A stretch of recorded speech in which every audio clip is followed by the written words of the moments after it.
Welcome to a visual exploration of the early days of West Shore Unitarian Universalist Church. Located in Rocky River, Ohio, a suburb of Cleveland, West Shore Church celebrated its 50th anniversary in 1996. The same year, by the way, the city of Cleveland observed its bicentennial. Understanding the heritage of West Shore Church requires a look at the historical framework out of which the church grew. We know that Unitarianism and Universalism played prominent roles in the religious life of New England from the late 18th century on. But how did these two denominations reach the shores of Lake Erie? The answer actually begins with the state of Connecticut during colonial and Revolutionary War times, when that state had claims to western lands that stretched to the Pacific Ocean. By the late 1700s, however, those claims were reduced to one parcel of land on the south shore of Lake Erie, known as Connecticut's Western Reserve. This parcel of land stretched 120 miles west from the Pennsylvania border and 80 miles south from the shore of Lake Erie, encompassing about 2.8 million acres. When the territory of Ohio achieved statehood in 1803, the Western Reserve became part of the new state, but to this day it has retained its unique regional flavor. Trappers and surveyors had long been visitors to the Western Reserve, but permanent settlers were slow to arrive. By 1810, though, what settlers had arrived had established a number of small towns and villages throughout the Western Reserve, including the town of Cleveland. Some of the early settlers were from Virginia, but most were from Connecticut, Massachusetts, and other parts of New England. These settlers brought with them not only their families and their material possessions, but also their ideas, their religious beliefs, and their churches. Two churches that were brought into this area relatively early were the Universalist and the Unitarian churches, and remember, the two denominations were separate until 1961. Universalism was the first of the two to arrive in the Western Reserve. As early as the 1820s, farming settlers established the first Universalist societies in rural areas near the villages of Newberry, Aurora, and Chardon. These early Universalist societies were influenced by the teachings of John Murray and Hosea Ballou, who emphasized that salvation was for everyone and not just the elect. None of these early societies lasted, however, with one notable exception, and that was the Olmsted Universalist Fellowship, located on Porter Road in North Olmsted. That fellowship has had a continuing existence since its founding in 1836. Universalism eventually reached the city of Cleveland by 1852, and by 1891, All Souls Universalist Church was established at East 55th and Thackeray. It later merged with the First Unitarian Church of Cleveland in 1932. Unitarian societies came into the Western Reserve during the 1830s, slightly later than the Universalists. The settlers who started Unitarian churches were mostly urban middle-class people who settled in towns and were influenced by such New England thinkers as William Ellery Channing, Theodore Parker, and Ralph Waldo Emerson. Simply put, these leaders of the American Unitarian movement stressed the unity of God and the use of reason to solve human problems. The formation of the first Unitarian Society in the Cleveland area took place in 1836, but it did not last.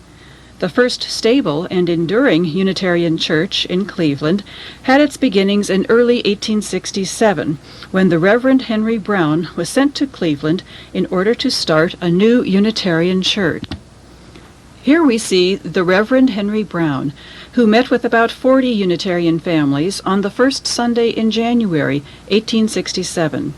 Reverend Brown found that he had an enthusiastic group, and on January 14, 1867, a new church was incorporated called the First Unitarian Society of Cleveland. It's interesting to note that just before that, on January 10, 1867, a prominent thinker of the day had spoken to a large crowd in Cleveland. His name was Ralph Waldo Emerson.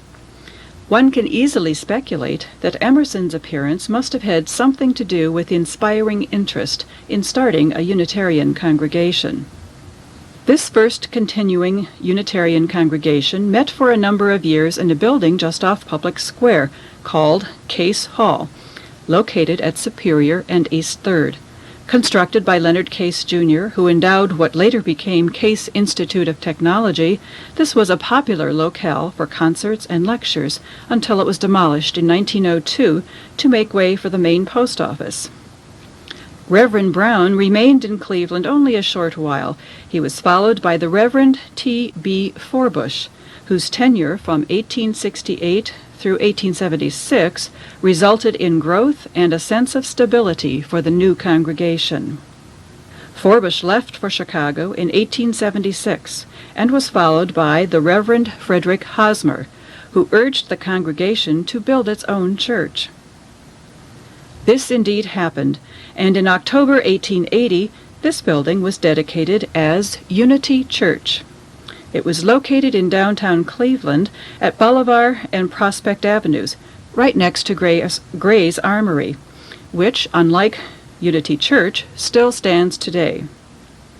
Reverend Hosmer preached a sermon at the dedication ceremonies entitled, "Some Principles We Stand For as a Church." With its own church home, the young congregation could now focus more on outreach to the city around it. These efforts were particularly pronounced during the joint ministry of Reverend Marion Murdock and Reverend Florence Buck from 1893 through 1899. Their pictures are shown here in the center of a Chicago newspaper article on women ministers. During their co-ministry, Unity Church established a free kindergarten and offered classes in cooking and domestic science. Florence Buck went on to head the Religious Education Department of the American Unitarian Association in Boston. Marion Murdock was the minister who delivered the opening prayer at the ceremony in 1896 when the Women's Department of the Cleveland Centennial Commission sealed the casket of documents to be opened by women in 1996, and that in fact happened on January 6, 1996. Reverend Murdock had also been the first woman to receive a divinity degree at the Meadville Theological School, which was founded in western Pennsylvania in 1844. It later moved, after the turn of the century, to the University of Chicago and became the Meadville Lombard Theological School. Florence Buck had also studied at Meadville, shown here, and both women went on to study at Oxford University in England, which was where they were when they received the call to come to Cleveland. During the ministry of Minot Simons, from 1899 through 1919, the congregation decided to build a new church, and during its construction, from 1902 through 1904, services were held here at the Western Reserve Historical Society, which was then located at East 107th and Euclid. And this is how that new church building looked. It was located at Euclid and East 82nd, and by 1911 had changed its name from Unity Church to the First Unitarian Church of Cleveland. In 1955, it moved to its present location on Shaker Boulevard in Shaker Heights. Reverend Minot Simons was called to Boston to head the AUA's Extension Department, and in 1919, Dilworth Lupton became the next minister. He was a great preacher and a talented administrator who had a national reputation. During his 23-year ministry, church membership tripled from 500 to 1,500. He advocated many unpopular causes of the day, such as the repeal of prohibition, birth control, sterilization, and the rights of minorities. A charter member of our church used to tell how she traveled by bus every Sunday from her home on the west side to East 82nd Street just to hear Dilworth Lupton preach. Everett Moore Baker succeeded Dilworth Lupton in 1947. Like his predecessor, Baker was an activist and had a national reputation. He taught sociology at Western Reserve University and was a leader in groups that dealt with welfare, youth, mental health, and social justice. He left Cleveland in 1947 to become Dean of Students at MIT in Cambridge, Massachusetts. Tragically, he was killed in a plane crash in 1950. Throughout his ministry, Reverend Baker expressed and practiced his firm belief that established Unitarian churches had an obligation to make their religious ideals available to more people. To that end, he and his young associate minister, Wayne Chattee, gave a series of lectures in Lakewood in February and March of 1946. The two ministers hoped to galvanize interest in starting a new Unitarian church on the west side. The lectures were held in this rather inelegant building, the Lakewood Community Center, located at the corner of Detroit and St. Charles Avenues. The lecture topics were Religion Can Be Scientific, Modern Man Can Believe in God, Modern Man Can Believe in Himself, and What Unitarians Teach Their Children. As many as 150 people attended those lectures. The spark was there. It only needed fanning. The West Side lectures were capped in early April 1946 by an address delivered by none other than Frederick May Elliott, the president of the American Unitarian Association. Mr. Elliott is shown here. Although at that time nothing had been officially decided, Dr. Elliott made the mistaken assumption that a new congregation had been established, and he somewhat startled his audience when he congratulated them for having started the newest Unitarian church in the country. Roy Walther, in his History of the Church, described how a groundswell arose for making Dr. Elliott's mistaken assumption a reality. The young associate minister, Wayne Chattee, was left holding the bag because Elliott had to leave immediately after his speech to catch a plane, and Reverend Baker had to drive him to the airport. So, as Walther saw it, the origins of this church lay in a dream of Everett Moore Baker's, a mistaken assumption of Dr. Elliott's, and Elliott's hasty departure to catch a plane, leaving the assemblage in the capable hands of its future first minister, Wayne Chattee. By April 18, 1946, the new church's Articles of Incorporation had been filed, and you see sections of it here. The Code of Regulations, or bylaws, was adopted on May 3rd. The first annual meeting was held May 14, 1946, at the Lakewood Community Center. Altogether, the original charter members numbered 129. At that first annual meeting, the congregation officially called Wayne Chattee as its first minister, and it adopted a budget of $6,000. In 1996, the church budget was close to $360,000, about 60 times that first budget. The summer months of 1946 saw a tremendous flurry of telephoning, planning, and meeting. The first church service was held on September 15, 1946, in this building, the Masonic Temple in Lakewood, located at the northwest corner of Detroit and Andrews. This is what the interior of the Masonic Temple looked like, where those early church services were held. Another building called Unitarian House, a little further to the north on Andrews Avenue, was used for meetings during the week, for Sunday school classes, and as the first living quarters of the Chattees. You can imagine how much privacy they had. Yet another building used by our early church was this one, which was originally the Church of the Redeemer, a Swedenborgian church built in 1848. It was across the street from the Masonic Temple, and it was also used for Sunday school classes, and in 1948 was the site of the first bazaar, then called Fun Fair. Those early bazaars, by the way, were held during the last weekend of November, but the famous late November blizzard of 1950 resulted in moving the bazaar to the first weekend of November. It's easy to see that the church's early quarters were temporary, cramped, and inconvenient, to say the least. The desire to own their own building quickly became an urgent necessity in the minds of our founding members. The congregation had looked for a site in Lakewood, but could find nothing suitable, not to mention affordable. But in 1950, Carl Schaefer, a prominent banker and member of the congregation, as well as father of Dorothy Tier, heard that a parcel of land in Rocky River was going to be auctioned at a tax sale. This parcel of land at the corner of Northview and Hilliard was comprised of 3.2 acres of scrub brush, grapevines, and weeds. Schaefer obtained this site for a bid of $11,310. Shown here at the groundbreaking on July 8, 1951, are Henry Metcalf and Wayne Chattee. Henry was president of the Board of Trustees at that time, and was husband of Maudwin and father of Mayo Bullock, both of whom are still in our congregation in 1996.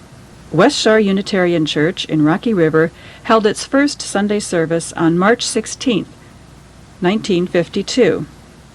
The original church building included what is known today as Baker Hall, and that's the site of the first sanctuary.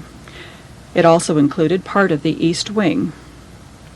The congregation is shown here after the first service. In the foreground is Dr. Robert Killam, who was the minister at First Church at the time. Another shot of the congregation outside the church after that first service. Roy Walther and his family are in the foreground. West Shore's founding minister, Wayne Chattee, as he looked in June 1955. And this is how he looked 50 years after the founding of the church. Wayne Chattee, standing on the left, returned to West Shore to help commemorate the church's 50th anniversary in May 1996. Shown with him are the Reverend Marjorie Squire, Minister of Religious Education, and the Reverend Scott Gerard Prinster, West Shore's intern minister for 1995-96. Back to the early days of West Shore, here are two exterior shots of the church as it looked in 1956.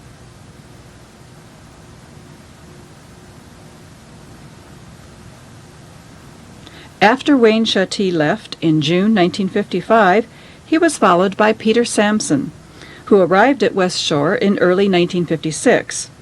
Here Sampson is shown with his wife, Lois, at the church's reception following his first service at West Shore on March 4, 1956. At that same service, Ruth Wortman played the organ. Peter Sampson was installed as West Shore's second minister on April 20, 1956. Here is shown his wife Lois at the reception following that service. Another view of the installation reception showing Peter and Lois Sampson with a prominent Cleveland rabbi named Barnett Brickner. Brickner was a Reform Jewish rabbi who in 1928 had debated Clarence Darrow on the topic, "Is man a machine?" Known as a great liberal who, among other things, advocated the ordination of women, it is not surprising that Barnett Brickner represented the community in extending the hand of fellowship to Peter Sampson. Peter Sampson during the Christmas season of 1958. A child dedication during that same Christmas season, 1958. Here, Peter Sampson is shown with Julie, Sally, and Audrey Russell. Sampson was a legendary preacher. During his ministry, church membership grew to nearly 900, and church school enrollment reached nearly 700. West Shore quickly outgrew Baker Hall. During the 1950s and early 1960s, overflow church classes met in various locations, such as Memorial Hall, shown here, behind Rocky River City Hall. This shows the interior of Memorial Hall, where church school classes met. Another Sunday school annex during the early 60s was Goldwood School in Rocky River. It became clear that the original building would have to expand, and ground was broken for the new addition on June 18, 1961. Wallace Tier, charter member and architect who had designed the original building, also designed the new sanctuary wing. Another shot of the groundbreaking showing the board president at the time, Jim Cullen. Shown in this view of the groundbreaking is Henry Friedberg, chair of the building committee. A view of some of the congregation present at the groundbreaking ceremonies in 1961. An early construction shot showing young Peter Sampson in August 1961.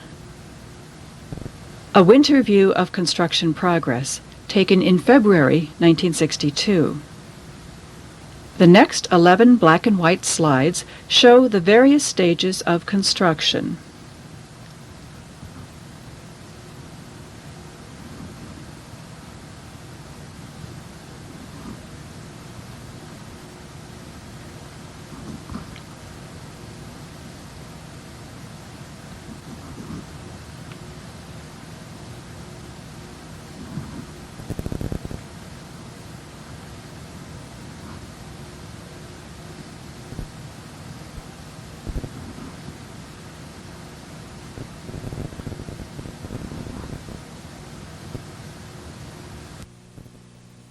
The new sanctuary and the south wing were completed in September 1962. Here we see the interior of the new sanctuary, at that time called the auditorium, in October 1962, 1 month after completion. And this is how the fireside room looked in October 1962. Peter Sampson left West Shore in 1965 for White Plains, New York. He was followed by this man, James Curtis, who was shown arriving with his family for a welcoming picnic at the country home of Ernie and Carolyn Veith in August 1966. Jim Curtis pitches a horseshoe at that same picnic. Curtis's ministry was not entirely successful. Back in those days, it was not a common practice to have an interim minister. Due to the very differing personalities of Peter Sampson and Jim Curtis, we definitely could have benefited from an interim at that time. It would have been difficult for anyone to follow Peter Sampson, but it proved especially so for Jim Curtis, and after 2 years he left West Shore, leaving behind a divided congregation. An active participant in the civil rights movement followed Curtis as West Shore's next minister. David Cole arrived in 1969, and during his 17-year ministry he helped the church to heal itself and brought the congregation together again. Cole's commitment to social justice and his interest in Eastern religions inspired new directions for West Shore. During his long ministry he underwent several stages of beardedness. Here he is shown without beard. David Cole with beard. And David Cole with Iska, his wife of Czechoslovakian background. In the early days, volunteers took care of almost everything around the church, but soon it became necessary to hire a few staff people, and as the church grew, so did the staff. Here we see the office staff as it looked in approximately 1970, with Rox Kazarian and Ruth Stadler manning the front office. Probably the very first staff member, though, was Naomi Grombacher, who became church secretary and business manager in November 1946, soon after the church was founded. Norma Danielson followed Naomi Grombacher in 1965. Norma stayed until her retirement in the late 1980s. Another cherished staff member was Earl Lindsay, who came in the late 1950s and served the church for nearly 30 years as custodian. Earl on his new tractor. An outstanding part of the new sanctuary was the magnificent Holtkamp pipe organ, funded by Mr. and Mrs. Homer Tilke, parents of Margot Bell. This beautiful organ attracted Oberlin musician Haskell Thompson, who served as both organist and choir director from 1962 through 1970. Thompson was followed by Kurt Cruz as choir director and music director. Shown here in 1972, Cruz remained at West Shore until 1985, and he was followed by Neil Davis. Another Oberlin professor who became our organist after Haskell Thompson was Garth Peacock. Like Kurt Cruz, he stayed on until 1985. Our church quickly became known for its outstanding music program and its high-quality presentations. Here's one of them, a 1972 performance of Haydn's Creation. This performance of The Creation featured Jan Berlin singing tenor. and Janet Alcorn, singing soprano. In the area of the cultural arts, our church has been involved in some very ambitious undertakings. This fully staged presentation of Die Fledermaus in February 1975 was one of them. Once again, Janet Alcorn and Jan Berlin were two of the featured soloists. We didn't limit ourselves to classical music, however. Our church presented Charlie Byrd and his jazz quartet a number of times. Byrd was a friend of David Cole's. These two slides show a November 1971 performance at West Shore. Our cultural arts shows, known first as Arts Showcases and then as April Arts, became legendary. Here are some examples from a 1975 art exhibit. The April 1976 Arts Showcase featured the Great Lakes Shakespeare Festival. Here, Vincent Dowling, the artistic director, is shown with church member Lane Oster.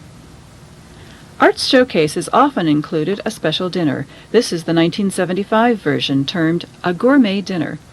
Some have claimed that eating together is a spiritual experience for UUs. We've had our fancy dinners, but we've also had a long tradition of picnics. Here is a 1952 version, a church breakfast picnic at Clegg Park. Laura Black and her family are standing on the right. That picnic at the Beaths in August 1966. And a church picnic in the Metro Parks near Cedar Point in June 1972. The horsewoman is Huldah Lesher, shown leading Sean Fitzgerald on a horse. A group at that same picnic included are Rachel Miller and Midge Squire. And we can't forget church potlucks, in a unique class all by themselves. Potlucks have also been a long tradition at our church. Shown here is a post-church potluck in February 1972. Another long tradition has been the church bazaar. The following 5 slides illustrate the 1971 version, showing examples of handicrafts and the candy-making workshops led by Priscilla Michelson.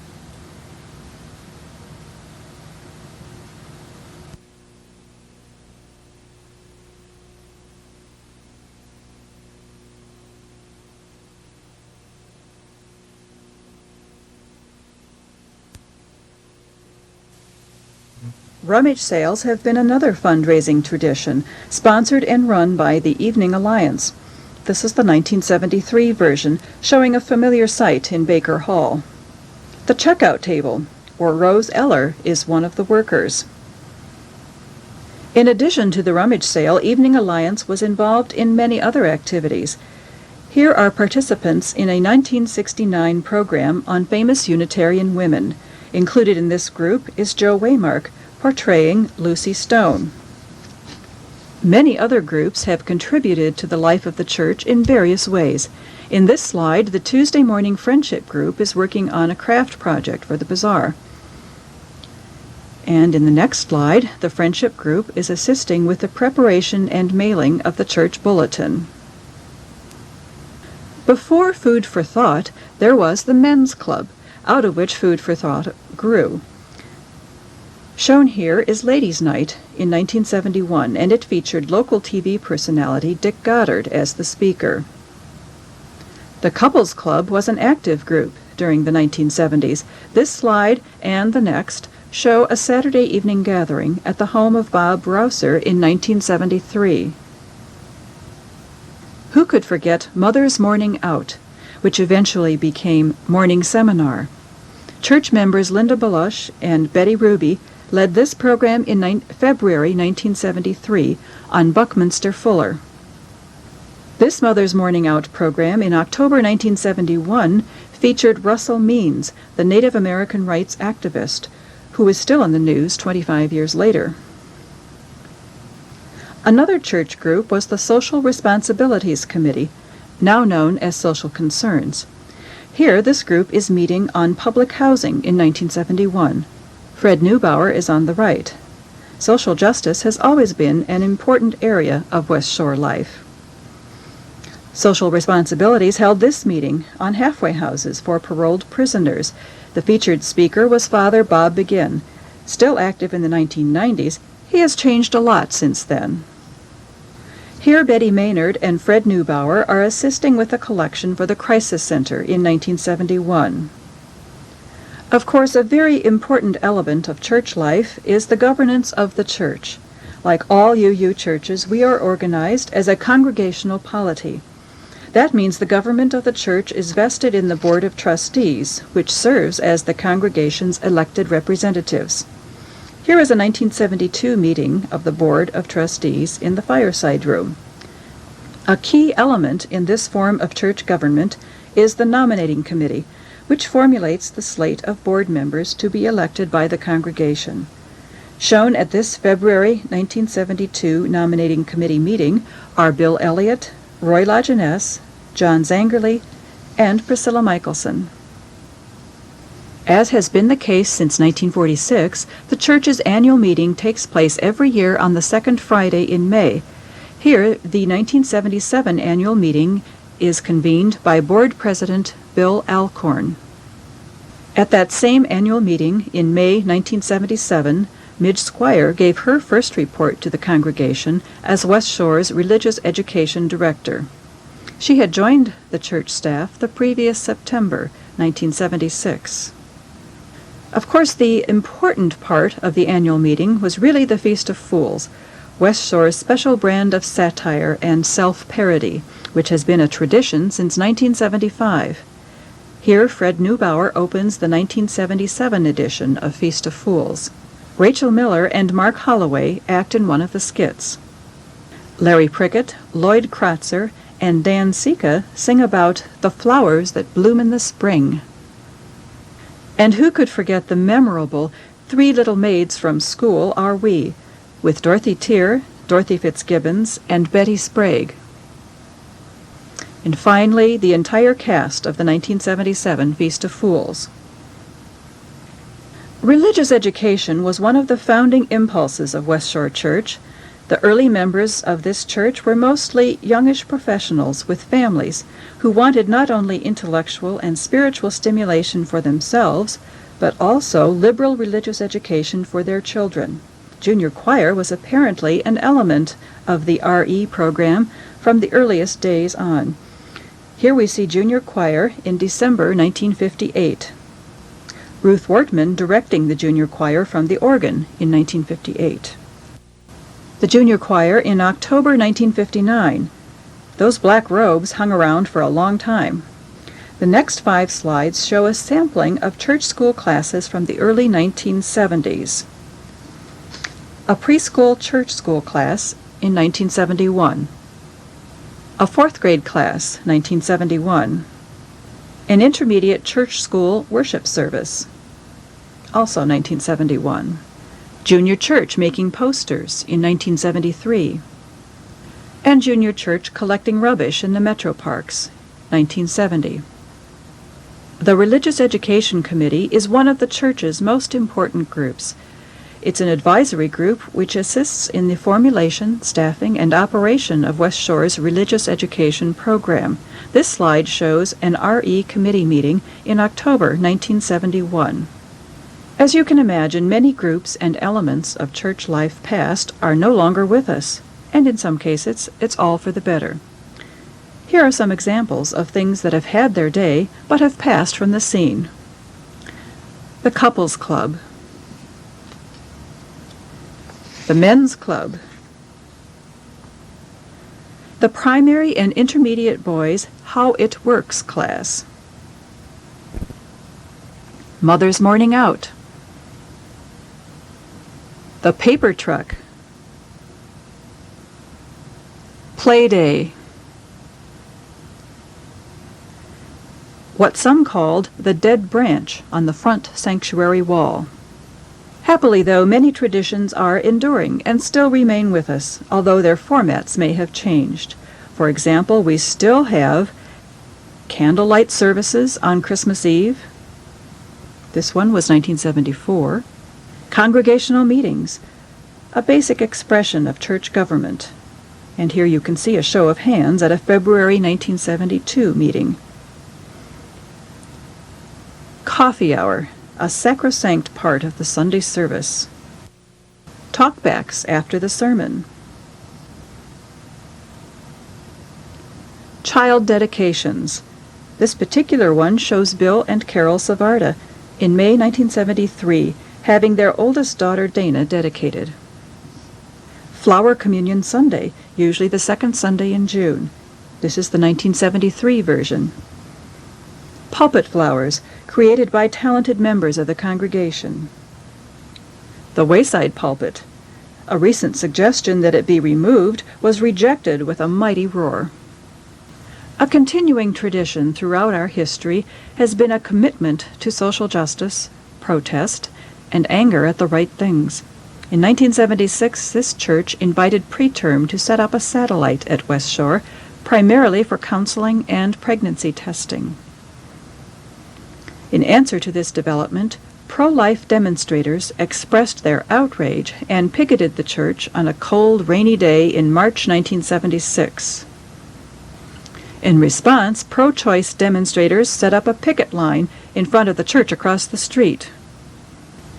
In the spirit of conciliation and turning the other cheek, David Cole invited all demonstrators to come inside for coffee. What really makes a church is not so much the minister or the building, or even a good liberal theology. All those things help, but they're not sufficient in and of themselves. What really makes a church tick is the people who make up that church. Over the years, West Shore has had a plethora of outstanding, memorable, talented, unique, creative people as part of its membership. The membership gives the church its distinctive character. A new generation is constantly unfolding, but let's pause a moment to recognize a sampling of those who have contributed so much in the past, and in some cases are still contributing. The following slides show people at their best and most vigorous, as they would probably like us to remember them. People such as Evelyn LaJeunesse, Religious Education Director in the 1960s. Harry Valley, our first treasurer. Ben Bassett, who grew up in the church and served on the Board of Trustees.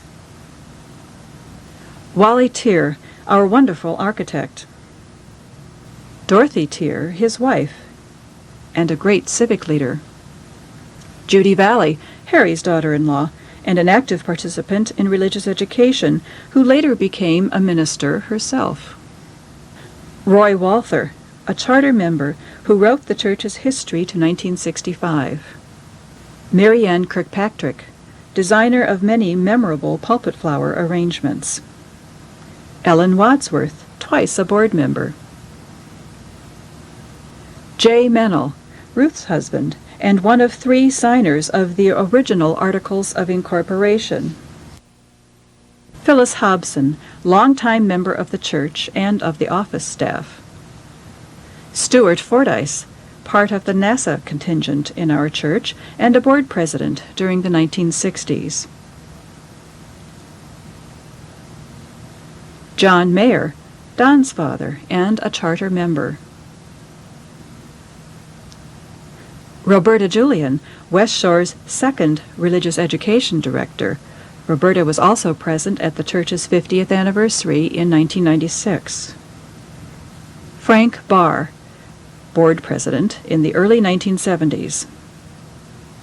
And finally, last but not least, Betty Sprague, first religious education director, who served 4 times on the Board of Trustees, twice as president.